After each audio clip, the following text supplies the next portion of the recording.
Hello students, yes, in our last lecture we have completed 20th illustration and हमने उसमें adjusted capital वाला point नया सीखा।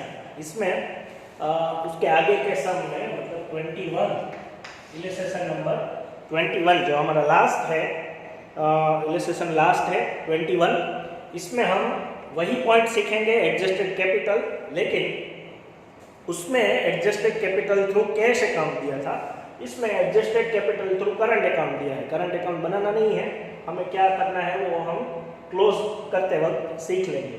इसमें भी revaluation account, partners capital account और बैलेंस शीट बनानी है। कैश अकाउंट के थ्रू हमें पार्टनर्स कैपिटल एडजस्ट नहीं करनी है, इसलिए कैश अकाउंट की ज़रूरत नहीं है अभी।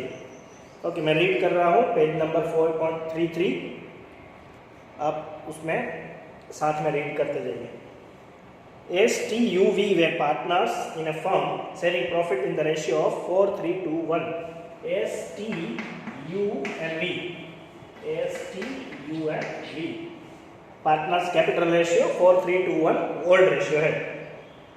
Capitals are 2 lakh, 1,50,000, 1 lakh and 50,000। Balance sheet में जो भी कैपिटल है उससे ही हम सम स्टार्ट करते हैं। बैलेंस कैरी फॉरवर्ड करके 2 लाख, 1,50,000, 1 लाख और 50,000।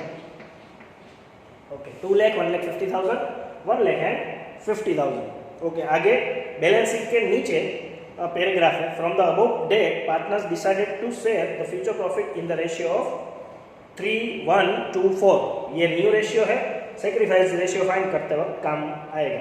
For this purpose the goodwill of the firm is valued at 90,000। Okay, goodwill is 90,000। ये गुडविल को हम सैक्रिफाइसिंग रेशियो में डिस्ट्रीब्यूट करेंगे। ओल्ड रेशियो क्या था हमारा 4:3:1, new ratio 3:1:4। Okay, partner S sacrificing ratio इसका फाइंड करेंगे। S old ratio 4/10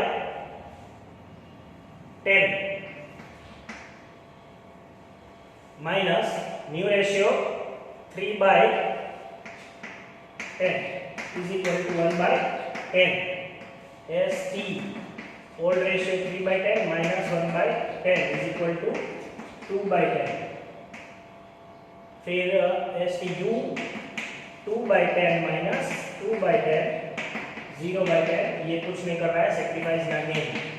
T 1/10 minus 4/10 is equal to minus 3/10।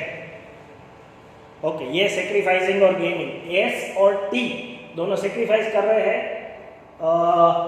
U कुछ नहीं कर रहा है और V गेन कर रहा है। ये आपस में टैली होने चाहिए, 1, 2 और 3 माइनस आ गया।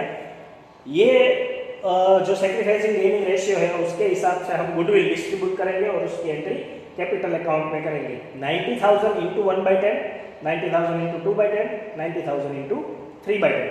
1/10 करो तो 9,000 आएगा। सैक्रिफाइस क्रेडिट होता है तो सैक्रिफाइस एस कर रहा है, उसके अकाउंट में क्रेडिट 9,000। फिर टी भी सेक्रीफाइस कर रहा है, उसके अकाउंट में भी क्रेडिट 18,000। 90,000 इंटू 2/10, जो भी सेक्रीफाइस कर रहा है वो प्रपोर्शन पर्टिकुलर में लिखेंगे हम वी अकाउंट। वी के अकाउंट में डेबिट साइड ये 3/10 करो तो 27,000 आएगा। हम इसको लिखेंगे कैसे?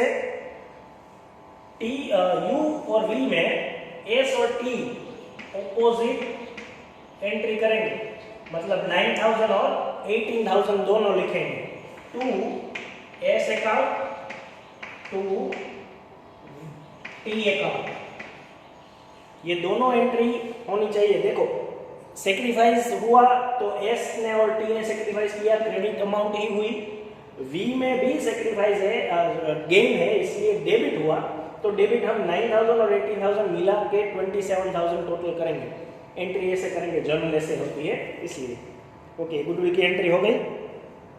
उसके बाद the partners also agreed to for the following. First, the claim for the workman compensation has been estimated 70,000। जो भी क्लेम है वो हमारी लायबिलिटी है, तो लायबिलिटी पहले से ही लिख दो बैलेंस शीट में, लायबिलिटी साइड आउटस्टैंडिंग क्लेम 70,000। अब कंपेयर करो, हमारे पास वर्कर्स एक्सीडेंटल कंपनसेशन फंड 60,000 है लायबिलिटी, 60,000 के सामने हम 70,000 पे करने वाले हैं, तो 10,000 का हमारा लॉस हुआ, वो 10,000 लॉस रिवैल्यूएशन अकाउंट डेबिट आएगा टू आउटस्टैंडिंग क्लेम 10,000। और अब वर्कर्स कंपनसेशन फंड सारा यूज हो गया है, उसके ऊपर से भी लॉस गया है, इसलिए पार्टनर्स अकाउंट में डिस्ट्रीब्यूट नहीं होगा और बैलेंस शीट में भी हम नहीं लिखेंगे। Second, to adjust the capital of the partners according to new profit sharing ratio by opening partners current account. Last sum में भी यही एडजस्टमेंट था, पार्टनर्स को एडजस्ट करनी थी अपनी कैपिटल, लेकिन वो कैश के थ्रू करनी थी, अभी करंट के through. Okay, revaluation account close करने से पहले जो भी बैलेंस शीट में बाकी रह गई अमाउंट है वो पहले लिख लेंगे। लास्ट हमारी बैलेंस शीट देखिए, ओल्ड बैलेंस शीट, उसमें एसेट साइड फिक्स एसेट्स जो जिसका भी एडजस्टमेंट ना आया हो वो ऐसे ही लिख दे, एज इट इज लिख देनी है। Fix assets 4,40,000, current assets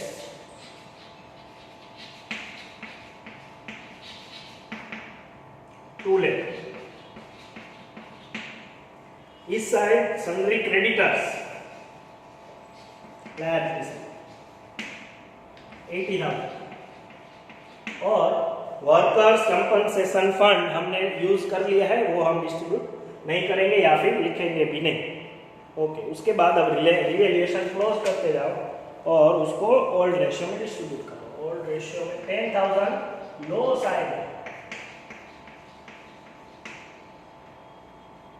10,000 old ratio में डिस्ट्रीब्यूट करना है हमको बाय डिविजिबल लॉस, SCUV।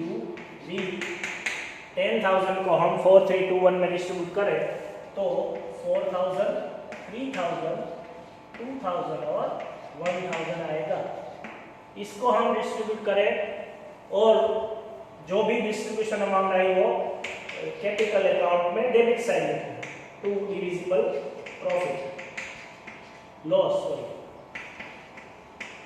4,000, 3,000, 2,000 और 1,000। ओके, अब आपको पार्टनर्स कैपिटल अकाउंट एडजस्ट करनी है।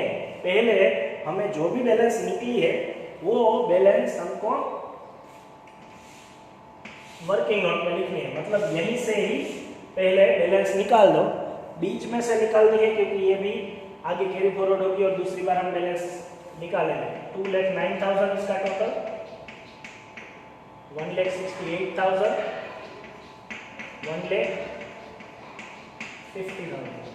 इसको हम कैरी फॉरवर्ड करेंगे यहाँ पे 2,09,000, 1,68,000, 1,00,000 और 50,000। अब इसकी बैलेंस हम निकालेंगे, टू बैलेंस 2,09,000 माइनस 4,000, 2,05,000, 2,68,000 माइनस 3,000 तो 2,65,000, 1,00,000 माइनस 2,000, 98,000 और 28,000 माइनस करो तो 22,000, 50,000 माइनस 28,000। अब इसको हम वर्किंग नोट में लिखेंगे क्योंकि हमको ये बैलेंस एडजस्ट करनी है। Partners decided to adjust their capital in new profit sharing ratio 2,05,000। हमारी बैलेंस अभी ये आई, अगर हमें एडजस्ट ना करना हो तो यही बैलेंस हम बैलेंस शीट में कैरी फॉरवर्ड कर लेते हैं, लेकिन इसको हम एडजस्ट करने के बाद बैलेंस शीट में ले जाएंगे क्योंकि हमें ऐसा बोला है, इंस्ट्रक्शन ऐसी ही मिली है।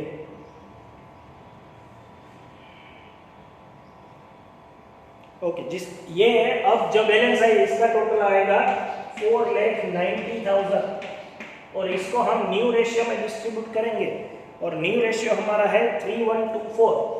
3124 4,90,000 को 3124 में डिस्ट्रीब्यूट करना है और वही बैलेंस लिखनी है। इससे पहले ये बैलेंस हम कैरी फॉरवर्ड कर देंगे बाय बैलेंस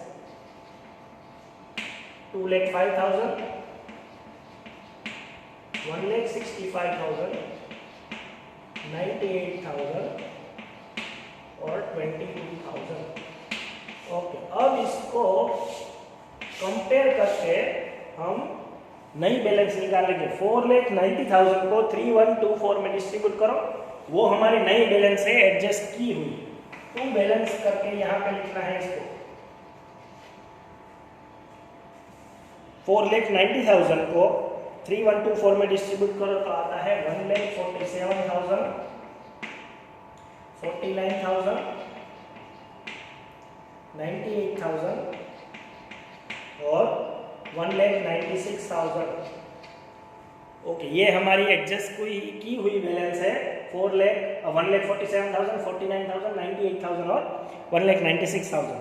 ये कहाँ से आई?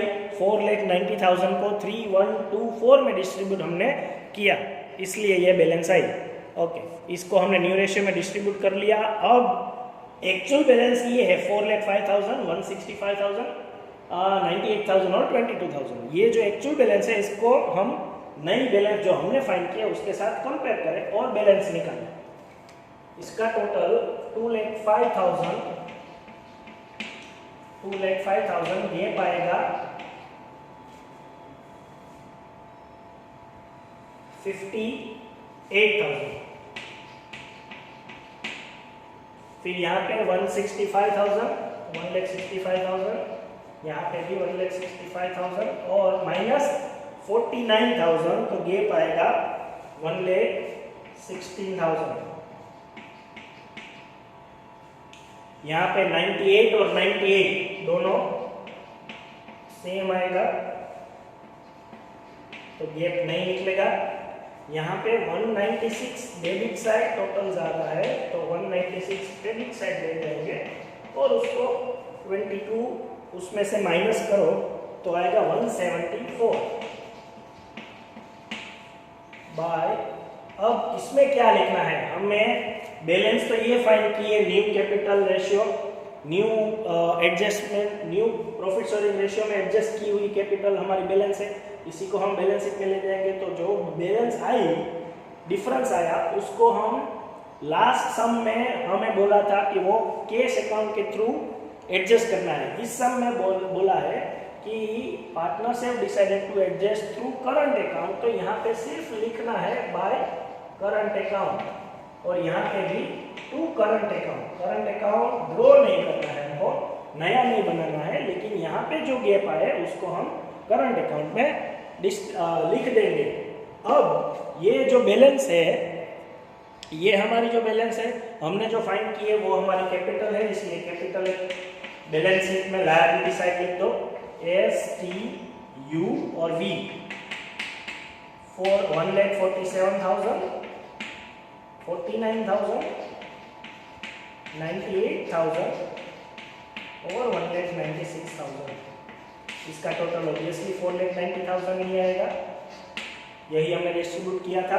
अब जो करंट अकाउंट की बैलेंस है वो भी हमें बैलेंस शीट में लिखनी है।